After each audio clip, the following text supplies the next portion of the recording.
Salut l'équipe, dans nos vies, on a tous collectionné un jour des cartes NBA. C'était archi cool ces cartes NBA, d'un côté la belle photo du joueur et de l'autre les infos et les stats du Gonz pour en savoir un peu plus. Attaque la saison avec les stars de l'NBA et Upper Deck.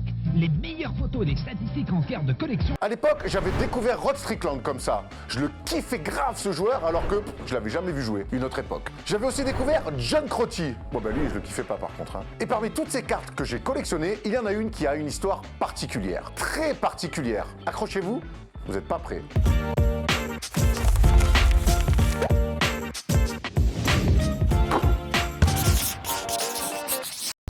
En 1990, Mark Jackson joue pour les New York Knicks.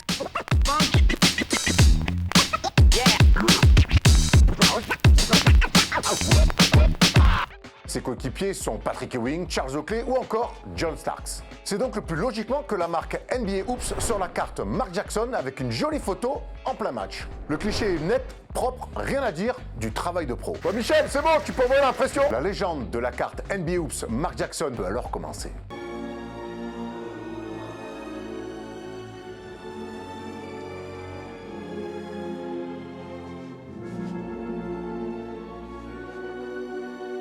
Mais pourquoi? Qu'est-ce que sa carte a de spécial? Raconte-nous, dis-nous tout! À bien analyser cette carte, on repère sur le côté gauche deux jeunes garçons en courtside.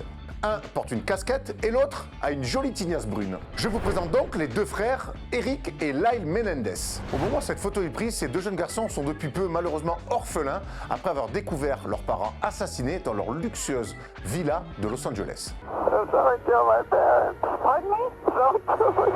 Terrible histoire. Dans leur malheur, les bros ont quand même hérité d'une petite fortune qui s'élève à 14 millions de dollars. Mais qu'est-ce que l'argent quand on vient de perdre ses parents sauvagement assassinés avec un fusil? Malgré tout, Lyle et Eric tentent de faire face et continuent de vivre. Désormais millionnaires, Lyle et Eric flambent fort quand même. Montres de luxe, voitures de sport, ça rince des bouteilles sérieusement en soirée et donc ça s'offre des places courtside au Madison Square Garden pour voir des matchs NBA. Et donc voilà comment on se retrouve immortalisé sur une carte NBA pour toujours. That's it, this story sucks. Comment ça, elle est claquée mon histoire? C'est peut-être parce qu'elle n'est pas finie, non? Mars 90, une information importante tombe dans les médias américains.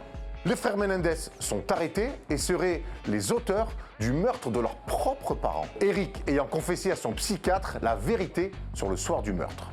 Les deux frères parricides seront finalement condamnés à la prison à vie sans possibilité de sortie. Ce n'est que plus tard qu'un fan NBA, et certainement un fan aussi de Faites entrer l'accusé, se rendra compte de la présence des deux frères sur la carte NBA Hoops de Mark Jackson, rendant ainsi cette carte unique en son genre.